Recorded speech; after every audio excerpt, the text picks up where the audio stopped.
Une femme étrangère, non juive, née en Phénicie de Syrie, croit en Jésus. Livre de Marc 7, versets 24 à 30. Jésus partit de là et se rendit dans le territoire de Tyr. Il entra dans une maison et il voulait que personne ne sache qu'il était là, mais il ne put pas rester caché. En effet, une femme dont la fille était tourmentée par un esprit mauvais entendit parler de Jésus. Elle vint aussitôt vers lui et se jeta à ses pieds.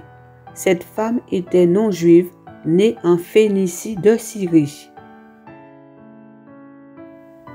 Elle pria Jésus de chasser l'esprit mauvais hors de sa fille.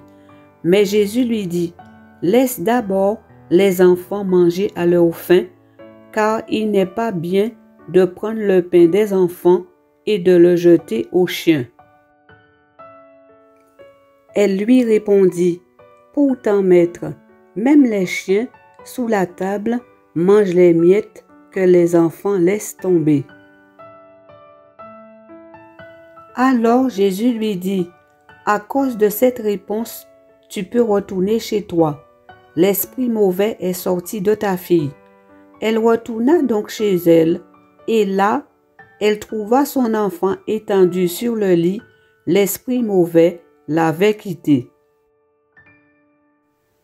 Jésus explique son refus par une comparaison. Le pain est destiné d'abord aux enfants. La femme pousse alors l'audace jusqu'à emprunter les mots même de celui qu'elle appelle maître. Jésus reconnaît alors sa démarche de foi. Elle annonce ce qui adviendra plus tard par la prédication des disciples. De nombreuses personnes non juives accepteront la bonne nouvelle de Jésus. Jésus guérit un enfant tourmenté par un esprit mauvais. Livre de Marc 9, versets 14 à 28. Quand ils arrivèrent près des autres disciples, ils virent une grande foule qui les entourait et des maîtres de la loi qui discutaient avec eux. Dès que les gens virent Jésus, ils furent tous très surpris et ils accoururent pour le saluer. Jésus demanda à ses disciples, « De quoi discutez-vous avec eux ?» Un homme dans la foule lui répondit, « Maître, je t'ai amené mon fils, car il est tourmenté par un esprit mauvais qui l'empêche de parler. L'esprit le saisit n'importe où, il le jette à terre, l'enfant a de l'écume à la bouche et grince des dents, son corps devient raide. J'ai demandé à tes disciples de chasser cet esprit, mais ils ne l'ont pas pu. » Jésus leur déclara, « Gens sans foi que vous êtes, combien de temps encore devrais-je vous supporter? Amenez-moi l'enfant. » On le lui amena donc. Dès que l'esprit vit Jésus, il secoua rudement l'enfant. Celui-ci tomba à terre, il se roulait et avait de l'écume à la bouche. Jésus demanda au Père, « Depuis combien de temps cela lui arrive-t-il? » Et le Père répondit, « Depuis sa petite enfance. » Et souvent, l'esprit l'a poussé dans le feu ou dans l'eau pour le faire mourir. Mais aie pitié de nous et viens à notre secours, si tu peux. Jésus répliqua, « Si tu peux, dis-tu, mais tout est possible pour celui qui croit. » Aussitôt, le père de l'enfant s'écria, « Je crois, aide-moi, car j'ai de la peine à croire. » Jésus vit la foule accourir près d'eux. Alors, il menaça l'esprit mauvais et lui dit, « Esprit qui rend muet et sourd, je te le commande, sors de cet enfant et ne reviens plus jamais en lui. L'esprit poussa des cris, secoua l'enfant avec violence et sortit. Le garçon paraissait mort, de sorte que beaucoup de gens disaient « Il est mort ». Mais Jésus le prit par la main, le fit lever et l'enfant se tint debout. Quand Jésus fut rentré à la maison et que ses disciples furent seuls avec lui, ils lui demandèrent « Pourquoi n'avons-nous pas pu chasser cet esprit ?» Et Jésus leur répondit « C'est par la prière seulement qu'on peut faire sortir ce genre d'esprit. » Jésus insiste auprès du Père de l'enfant et auprès des disciples sur la nécessité d'une foi véritable pour voir Dieu accomplir de très grandes choses. Jésus aide ce Père à exprimer une foi personnelle. Sa prière est un appel au secours.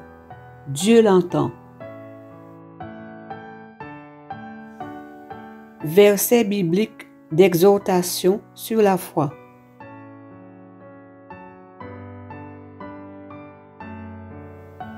Mettre sa foi en Dieu, c'est être sûr de ce que l'on espère, c'est être convaincu de la réalité de ce que l'on ne voit pas. C'est à cause de leur foi que les grands personnages du passé ont été approuvés par Dieu. L'univers a été formé par la parole de Dieu, de sorte que ce qui est visible a été fait à partir de ce qui est invisible. Hébreux 11, versets 1 à 3. Jésus la vraie vigne. Je suis la vigne, vous êtes les rameaux. Celui qui demeure uni à moi et à qui je suis uni porte beaucoup de fruits, car vous ne pouvez rien faire sans moi. Jean 15, verset 5. Par la foi, Noé écouta les avertissements de Dieu au sujet de ce qui allait se passer et qu'on ne voyait pas encore. Il prit Dieu au sérieux et construisit une arche dans laquelle il fut sauvé avec toute sa famille. Hébreux 11, verset 7. Par la foi, les Israélites traversèrent la mer Rouge comme si c'était une terre sèche. Mais lorsque les Égyptiens essayèrent d'en faire autant, ils furent noyés. Hébreux 11, verset 29. Le Seigneur est notre guide, il est notre chef de file. Le Seigneur est notre roi, c'est lui notre sauveur. Ésaïe 33, verset 22. Oui, l'herbe sèche, la fleur se fane, mais la parole de notre Dieu se réalisera pour toujours. Ésaïe 40, verset 8. Les pauvres et les malheureux cherchent de l'eau, mais rien. La soif leur dessèche la langue. Mais moi, le Seigneur, je vais leur répondre, moi, le Dieu d'Israël, je ne les abandonne pas. Ésaïe 41, verset 17. Alors tous les arbres de la campagne sauront que je suis le Seigneur. J'abats les arbres trop élevés et je fais pousser les plus petits. Je dessèche les arbres verdoyants et je donne de la sève aux arbres desséchés. C'est moi le Seigneur qui parle et je fais ce que je dis. Ézéchiel 17, versets 24 à 25. car c'est par la grâce que vous êtes sauvés par le moyen de la foi. Et cela ne vient pas de vous, c'est le don de Dieu. Éphésiens 2, verset 8. Or, personne ne peut plaire à Dieu sans la foi. En effet, celui qui s'approche de Dieu doit croire que Dieu existe et qu'il récompense ceux qui le cherchent. Hébreux 11, verset 6.